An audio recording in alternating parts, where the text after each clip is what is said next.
민수기 완전 해석 광야에서 배운 것들, 광야의 교훈. 안녕하세요, 여러분. 오늘은 성경에서 가장 답답하면서도 현실적인 책, 민수기를 함께 공부하려고 합니다. 민수기, 영어로는 numbers, 즉 숫자들이라는 뜻입니다. 왜냐하면 이 책에 2번의 인구조사가 나오기 때문이죠. 히브리어 원문에서는 바미드바르, 즉 광야에서라고 부릅니다. 이것이 더 정확한 제목입니다. 이 책은 출애굽기가 끝난 바로 그 지점에서 시작됩니다.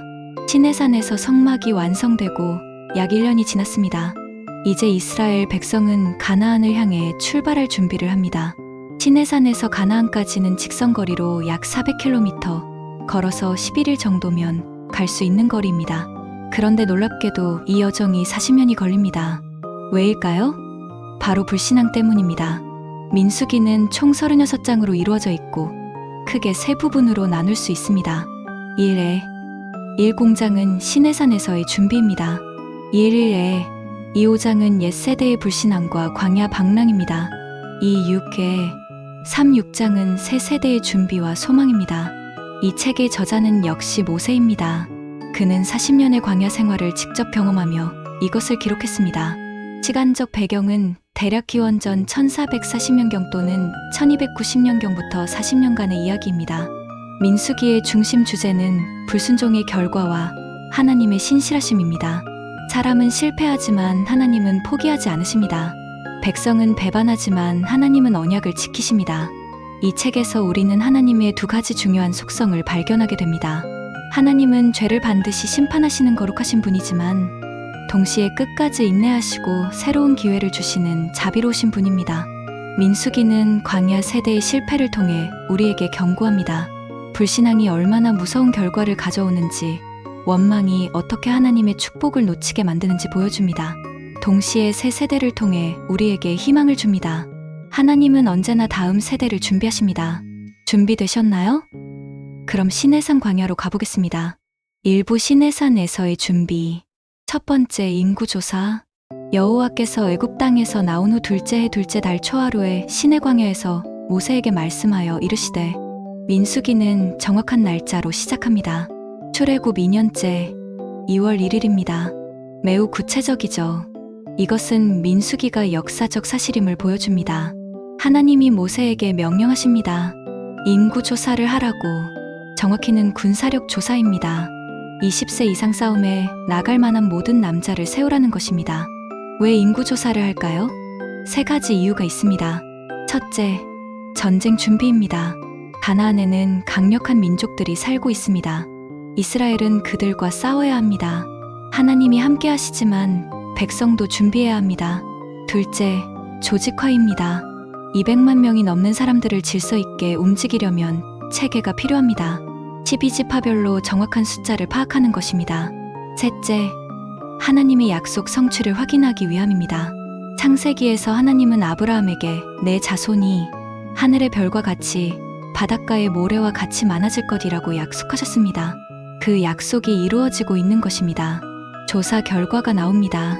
20세 이상 남자만 60만 3,550명입니다. 여기에 여자와 아이들, 레위인, 그리고 노인들까지 합치면 총 인구는 약 200에 250만 명으로 추정됩니다.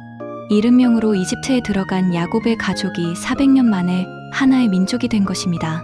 2장에서는 짐 배치가 나옵니다. 성막을 중심으로 사방에 3개 지파씩 배치됩니다.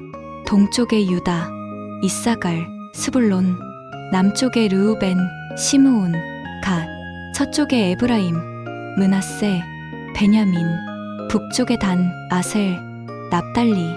이것은 단순한 배치가 아닙니다. 성막을 중심으로 한다는 것은 하나님이 그들의 중심이라는 뜻입니다. 하나님 없이는 이스라엘도 없습니다. 레위인의 직무. 3장에서 특별한 지파가 등장합니다. 레위 지파입니다. 레위인들은 인구조사에서 제외됩니다. 왜일까요? 그들은 전쟁에 나가지 않기 때문입니다. 그들의 사명은 다릅니다. 성막을 섬기는 것입니다. 하나님이 말씀하십니다. 이스라엘 자손 중 모든 처음 난 자는 다 내 것이니라. 내가 애굽 땅에서 그 처음 난 자를 다 죽이던 날에 이스라엘의 처음 난 자는 사람이나 짐승이나 다 거룩히 구별하여 내 것이 되게 하였음이니라. 원래는 모든 장자가 하나님께 속해야 했습니다. 6월절 밤에 하나님이 이스라엘의 장자를 구원하셨기 때문입니다. 하지만 하나님은 레위 지파를 모든 장자 대신 취하십니다. 이것은 대속의 원리입니다. 한 무리가 다른 무리를 대신하는 것입니다. 레위인이 이스라엘의 장자들을 대속하는 것입니다. 레위인의 수를 세어보니 22,000명입니다. 그런데 이스라엘의 장자는 22,273명입니다. 273명이 더 많습니다. 이 273명은 어떻게 할까요? 그들은 속전, 즉 대속금을 내야 합니다. 1인당 은 5세겔씩입니다. 내장에서는 레위인의 세부 직무가 나옵니다. 레위인은 세 아들이 있었습니다. 게르손, 고앗, 므라리. 각 가문마다 맡은 일이 다릅니다. 게르손 자손은 성막의 휘장과 덮개를 관리합니다. 고앗 자손은 가장 거룩한 기구들, 즉 언약궤, 진설병상, 등잔대, 분향단, 번제단을 운반합니다. 므라리 자손은 성막의 골조, 즉 널판과 기둥과 받침을 담당합니다. 이것은 철저한 분업입니다. 하나님의 일은 질서 있게 이루어져야 합니다. 성결과 축복. 5장에서는 진영의 성결에 관한 규례가 나옵니다. 문둥병자, 유출병이 있는 자, 시체로 부정하게 된 자는 진 밖으로 내보내야 합니다. 이것은 차별이 아니라 거룩함을 위한 것입니다. 하나님이 함께 계신 지는 거룩해야 합니다. 또한 의심의 제사법이 나옵니다. 남편이 아내의 간음을 의심하는 경우의 재판법입니다.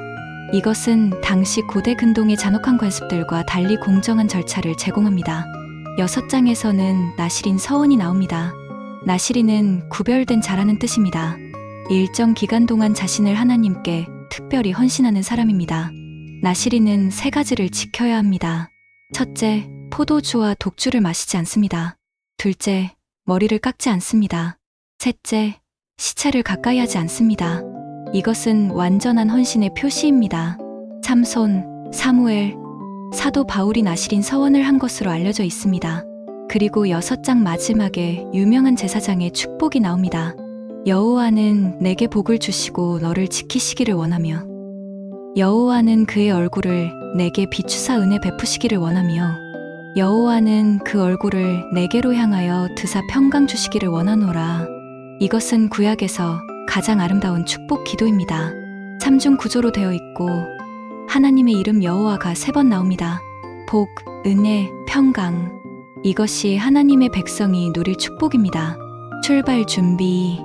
7장은 민수기에서 가장 긴 장입니다. 성막 봉헌식 이야기입니다.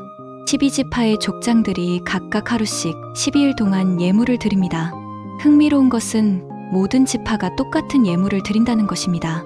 은쟁반 하나, 은발이 하나, 금 숟가락 하나, 번제와 소제와 화목제를 위한 짐승들 12번 똑같이 반복됩니다. 왜 이렇게 반복할까요?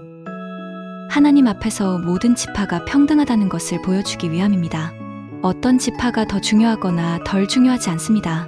8장에서는 등잔대를 켜는 규례와 레위인의 정결례가 나옵니다.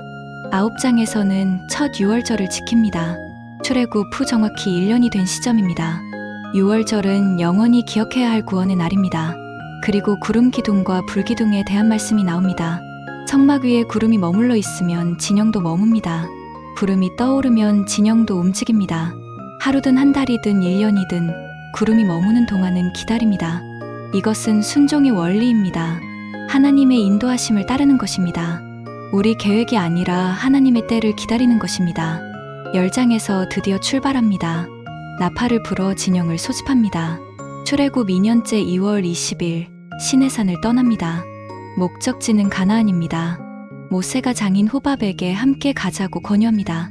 우리가 여호와께서 이스라엘에게 복을 주리라고 말씀하신 곳으로 가나니 당신도 우리와 함께 가시면 우리가 당신에게 선을 행하리이다. 이것은 선교적 비전입니다. 하나님의 축복은 이스라엘만을 위한 것이 아니라 모든 민족을 위한 것입니다.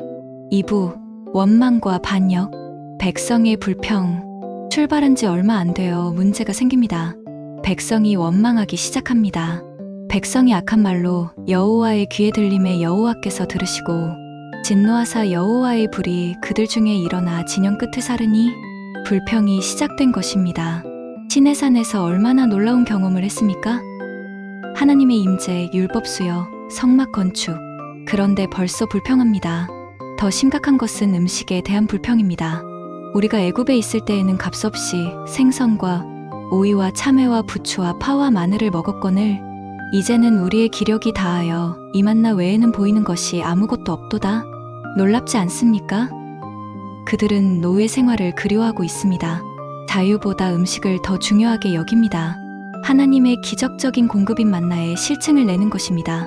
이것은 영적 퇴보입니다. 감사를 잃어버린 것입니다.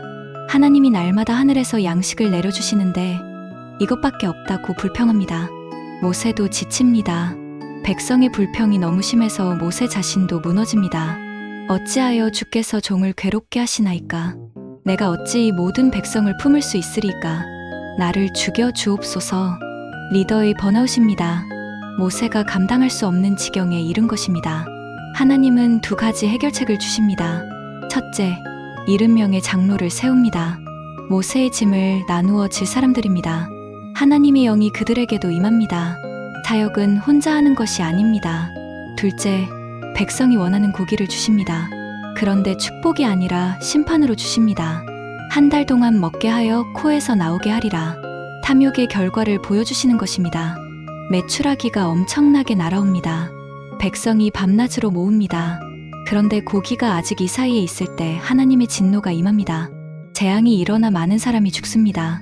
그곳 이름이 기브로탓다아와, 즉 탐욕의 무덤이 됩니다. 탐욕은 죽음으로 이어집니다. 미리암과 아론의 반역, 이번에는 더 가까운 곳에서 문제가 생깁니다. 모세의 누이 미리암과 형 아론이 모세를 비방합니다. 표면적 이유는 모세의 결혼입니다. 모세가 구스 여자를 취하였더니 라고 시작합니다. 하지만 진짜 이유는 시기심입니다. 여호와께서 모세와만 말씀하셨느냐, 우리와도 말씀하지 아니하셨느냐. 이것은 권력 투쟁입니다. 영적 리더십에 대한 도전입니다. 모세만 특별한가? 우리도 하나님의 말씀을 듣는다. 하나님이 즉시 개입하십니다. 세 사람을 회막으로 부르십니다. 그리고 선언하십니다. 너희는 내 종 모세에게 이같이 비방함을 어찌 두려워하지 아니하느냐. 하나님은 모세를 변호하십니다. 모세는 내 온 집에 충성된 자니라. 그와는 내가 대면하여 명백히 말하고 은밀한 말로 하지 아니하며 그는 여호와의 형상을 보거늘. 모세의 특별함은 그의 겸손에 있습니다. 성경은 말합니다. 모세는 온유함이 지면의 모든 사람보다 더하더라. 미리암이 나병에 걸립니다. 하얗게 변합니다. 심판입니다. 아론이 모세에게 간청합니다. 모세도 하나님께 부르짖습니다. 하나님이여 원하건대 그를 고쳐 주옵소서. 하나님이 미리암을 고치십니다. 하지만 7일 동안 짐 밖에 있어야 합니다. 온 진영이 그녀를 기다립니다. 이 사건은 교훈을 줍니다. 하나님이 세우신 리더십을 존중해야 합니다. 시기와 교만은 무서운 결과를 낳습니다. 12 정탐꾼의 보고 드디어 가나안 국경에 도착합니다. 가데스 바네아입니다. 시내산에서 약 11일 거리입니다. 목적지가 눈앞에 있습니다. 하나님이 명령하십니다. 사람을 보내어 가나안 땅을 정탐하게 하라. 12지파에서 각각 족장 1명씩 총 12명을 보냅니다. 그 중에는 에브라임 지파의 호세아나 중에 여호수아로 이름이 바뀌므와 유다 지파의 갈렙이 있습니다. 정탐꾼들이 40일 동안 가나안 땅을 두루 살핍니다. 남쪽 네겝에서부터 북쪽 르홉까지. 그들은 헤브론에도 갑니다. 그곳에서 거인들을 봅니다. 아낙 자손들입니다. 에스골 골짜기에서 그들은 엄청난 포도송이를 잘 나옵니다. 너무 커서 두 사람이 막대기에 꿰어매고 와야 할 정도입니다. 석류와 무화과도 가져옵니다. 40일 후 그들이 돌아옵니다. 온 회중이 기다립니다. 보고가 시작됩니다. 우리가 당신이 우리를 보낸 땅에 이르렀더니 과연 그 땅에 젖과 꿀이 흐르는데 이것이 그 땅의 과일이니이다. 좋은 소식입니다. 하나님의 약속이 진실임이 확인되었습니다. 그런데 갑자기 분위기가 바뀝니다. 그러나 그 땅 거주민은 강하고 성읍은 견고하고 심이 클 뿐 아니라 거기서 아낙 자손을 보았으며 우리는 스스로 보기에도 메뚜기 같으니 그들이 보기에도 그와 같았을 것이니이다. 부정적 보고입니다. 10명의 정탐꾼이 동의합니다. 우리는 능히 올라가서 그 백성을 치지 못하리라. 그들은 우리보다 강하니라. 온 회중이 동요합니다. 두려움이 퍼집니다. 그때 갈렙이 나섭니다.